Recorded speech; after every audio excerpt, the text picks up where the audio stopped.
is the Harbor Management Commission's Mooring Committee regular meeting, January 12th, 2022, starting at 6 p.m. This is Jack Hirschler, and joining us on this call we have Bill Perugini, Jeff Stedman, Brian LeClaire, Harbor Master, Jeff Engborg, representing Pequot Yacht Club, and Kim Taylor. Have you joined yet? Yes, I'm here. Okay, Kim Taylor as well. Anybody else on the call? Okay. First item on our agenda tonight, Brian, is a report from you as Harbor Master. Thank you, Mr. Chairman. Well, the renewal process has begun.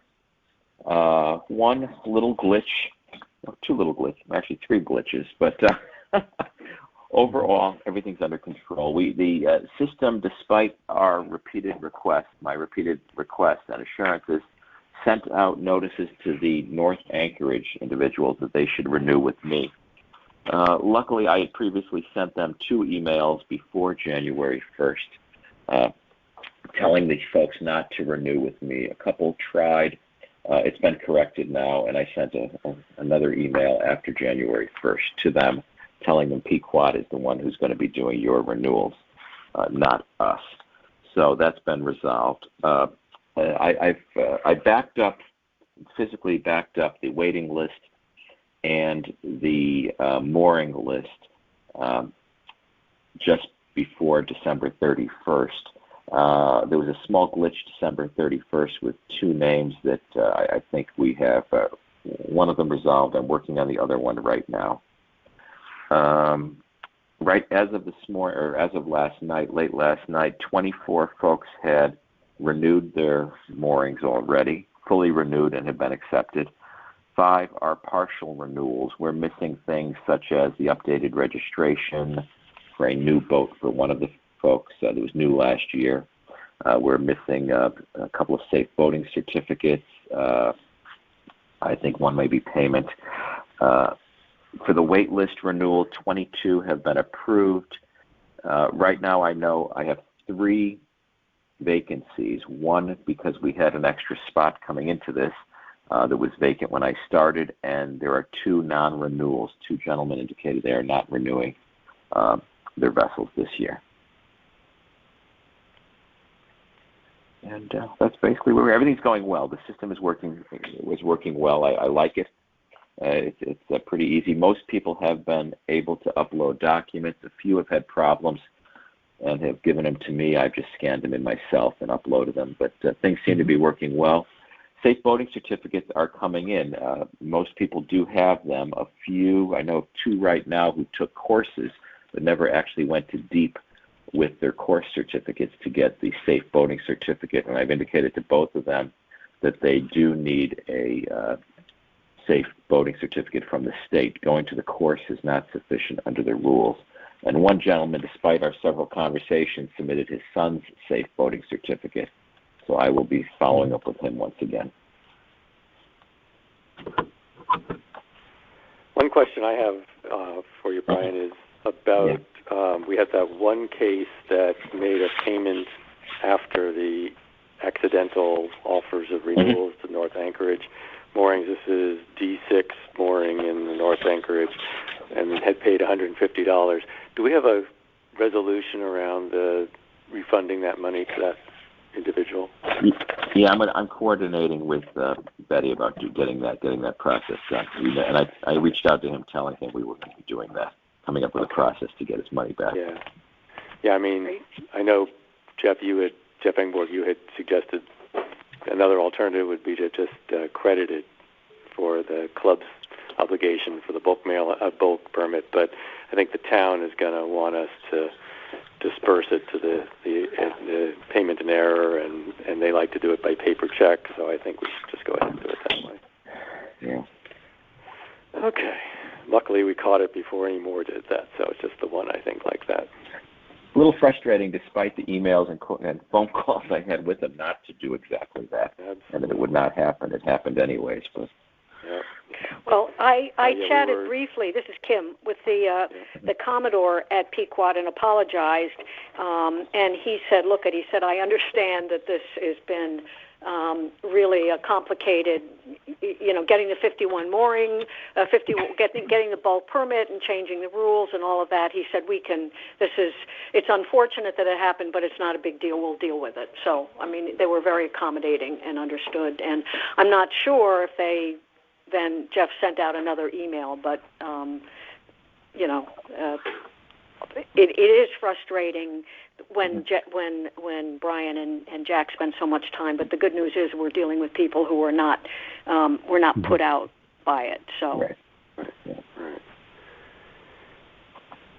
Yeah, so it looks like we're in good shape, Brian. It looks to me like, in terms of the wait list, we're about a third of the way through the wait list of folks that have renewed.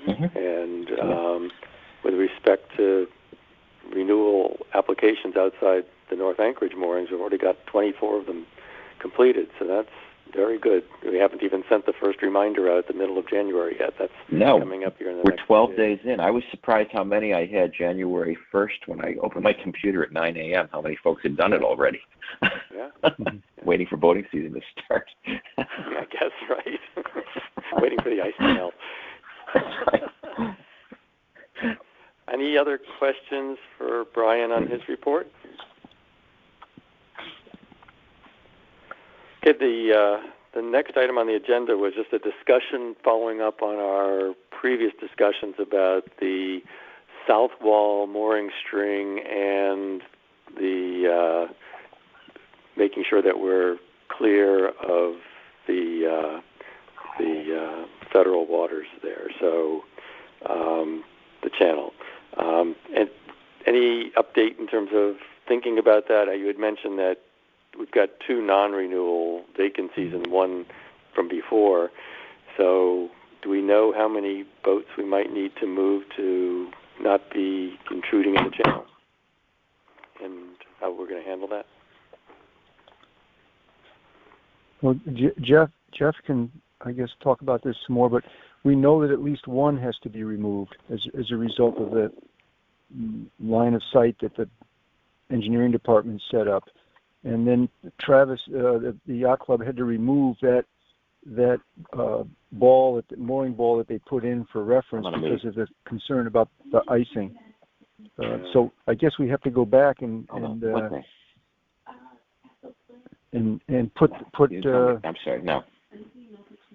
I know you want to print it. Excuse me. Sorry. Go ahead, Jeff. I didn't know if you were. So I guess we'll have to, when Jeff has the time to do it, or when the conditions are such, we're going to have to go back and line up that line of sight across the channel and pull up the next the next anchor and mark it with a ball. Right. To see if there's I'm assuming there's another boat that has to be relocated because that first boat in the line was way south of the channel line. Okay. So I guess we have to coordinate that with Jeff, and if the weather warms up, maybe we could do it sooner rather than later, Jeff. We can do it whenever you want to. From my recollection of the drawing, it looked like the line was directly in the center of the first boat. So I think, from what I remember, I'm sorry I don't have it in front of me, I thought that just removing that first boat from the equation would solve the problem. But it doesn't look like that. With the photos the photo that I took across the line of sight, that the ball. But didn't last year you put back another spot that had been removed? Yeah, we added at the Harbor Master's request, we added a southern mooring there, so we could take that one out. I think that one definitely has to come out, and yeah. Then the question is if the next one does too, and I think it would, but we have to place a ball, Jeff, for the second boat, the moving in. It's a Brian LeClaire. The good news, if any, on this is I have WW07 has been vacant since I started in October. was not assigned to anyone. And Mr. Flaster, who has Seashell at WW04, a 28-foot Alarian, sold the boat and is not renewing right now for anything. Oh. So we do have 2 spots in the WW0407 again, which means if we do have to move WW00, we can either slide a few boats or just jump him back a few, and or even 2 boats if we had to. Looking at Souffle, which I believe is the one in 00, that on online mooring it's showing that that boat is 29 feet long and draws 1 foot. So that's a Hinckley Talaria runabout. So I'm not sure, Jeff Engborg, if you feel like, I guess we can work on that, but whether either of those 2 spots just mentioned would be suitable for a 29-foot jet boat.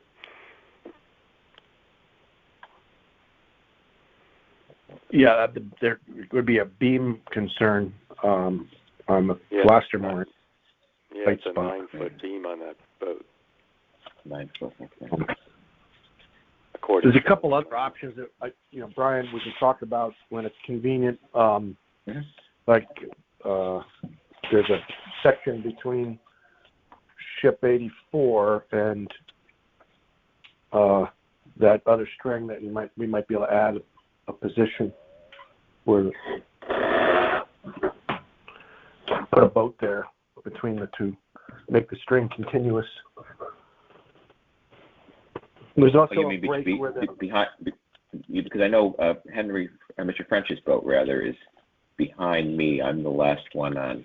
I know Serenade, and then it goes to Solitaire, and then Resolution, I think, in that order. Yeah, so between Solitaire and your boat, there might be room to put a boat there. We can talk about that. I'm looking at Seashell. Seashell was 28 feet with a beam of 8 feet, 2.5 inches through 5 feet at WW04. What is that souffle? That's 9 feet. You said wide. 9 feet. Well, this is only what they reported. 9 feet beam and length is 29. The draft is nothing. 1 foot. It's a foot longer than Seashell and 8.5 inches or 9.5 inches. I think we have options is the good news. And there may be others that don't renew. We just don't know yet.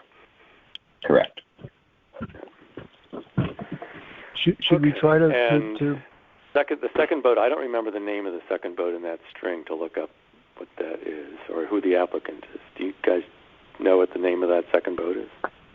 I have my list here. Hold on a second. I can pull up. I'm trying to remember. It's something like the same size, though, right, Jeff? It's something in that range, I think. Yeah, I think it's a twin screw fishing boat. Yeah. Okay.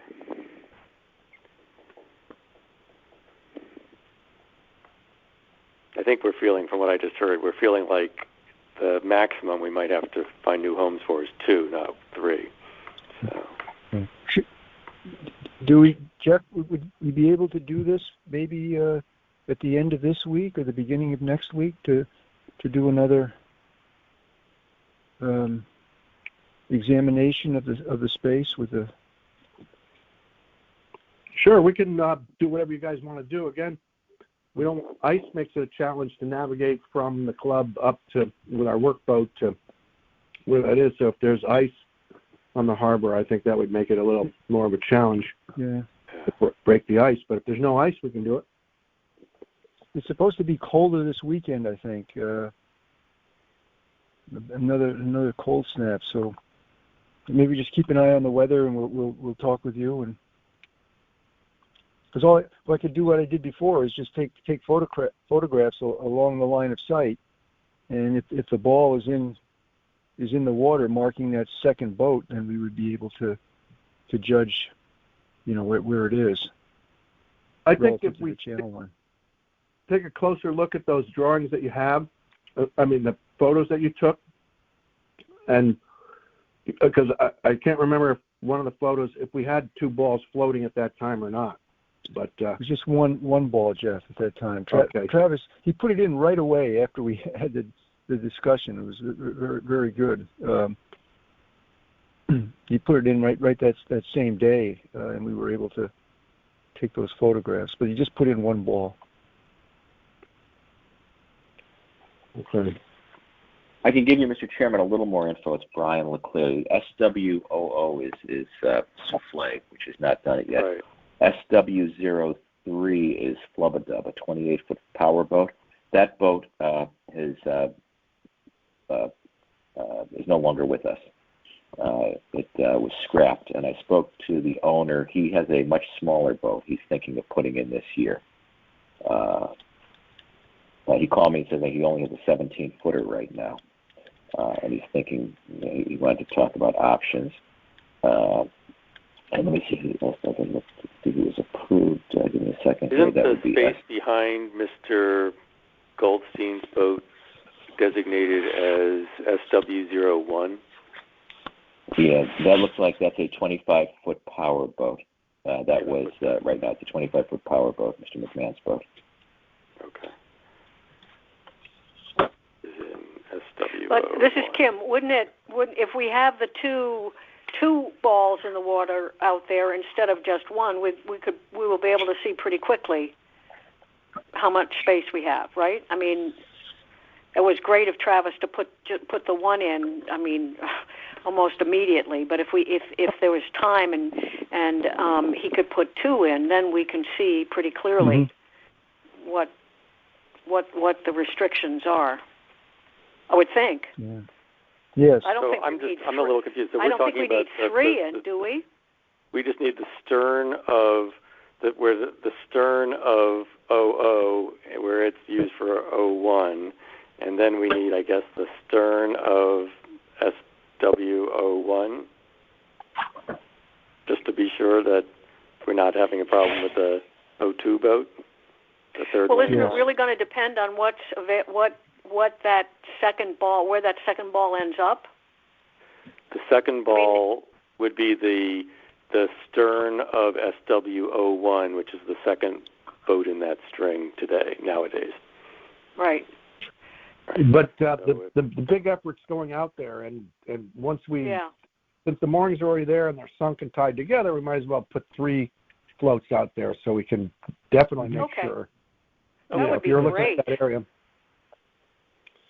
And then at some point, Jeff, I'd like to update that line so that we can get an idea of where that is from the vantage point of the actual mooring boat. See, with moorings, you want, at least the contractor needs a good handle on ranges from the actual point of view of the anchor, because that's the actual area where they touch it, from where the anchor is. You tell us how to do it, Jeff. The surveyors put a stake on the country club side. There's a stake at Harbor Road, or just off Harbor Road, and then there's a mark on each of the south floats of the town boatyard. So that was our line of sight from Harbor Road. Someone standing on the floats and then across. So I think that I think eventually what we want to do, maybe when it's not so cold, but for now we'll put 3 balls out, but would be to have you on the land, or to have representatives on each shore, and a contractor in the boat with a pole. And when we get to the exact area, we can put the pole in. And then once the pole is in, we can go back to the boat and take pictures in 4 different directions. Yes. And then we'll have accurate range. From, like I said, we need to be over that spot on the bottom and have ranges from there in order to duplicate that. Yes. But for now, if we put 3 balls out, you'll be able to sight using your sighting method from land and be able to see whether or not there's a problem with the second boat or not. Yeah. So in order to see 2 boats out there, we'd have to put 3 balls. Yep. Jeff, that would be great. Thank you. Yeah, that would be awesome. Yeah. You're welcome. Like I said, the only restriction is the actual ice. It's just there. That's right. The ice builds up this weekend. Depending on what's going tomorrow. Tomorrow might be the good day to do it, but we'd also be worried if ice did form and stopped us from going back out there that it could move anchors. It's amazing how much power that ice has over when there's no scope, and it just can pull right up. It pulls pilings out. I can't help tomorrow, but on Friday or Monday or next week, any day I can help with the camera. I think next week it's supposed to warm up, so we could probably get something going by midweek, if that works for you.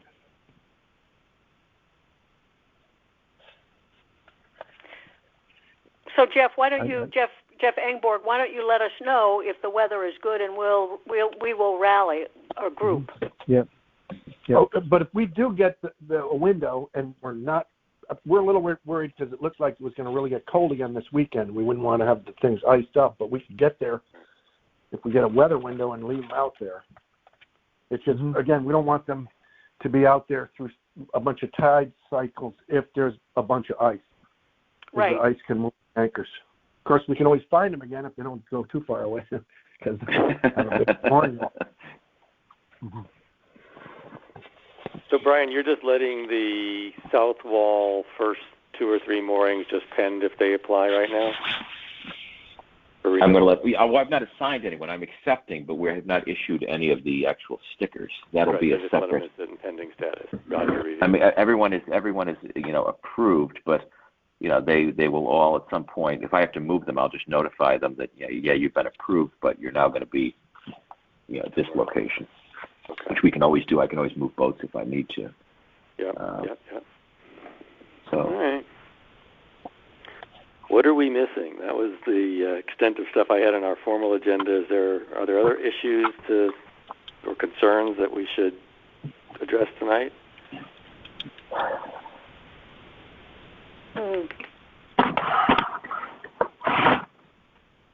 Jeff Stedman, thank you for squeezing us in before your Stratford meeting tonight. I appreciate you getting on to do that before your meeting starts. I don't know that I added much, but I certainly don't. And again, thanking the yacht club and Travis for doing that right away after our discussion down there. And then awesome. We were about to leave, and Travis came by and said, "Oh, I put the ball out for you." Right. He was really incredibly prompt. Yeah. So. All right. Thanks for that, Jeff. Well, thank you, and happy New Year to everyone. I'm going to get out of the car and do something else here. If there's nothing else, I'm going to adjourn tonight's meeting. All right.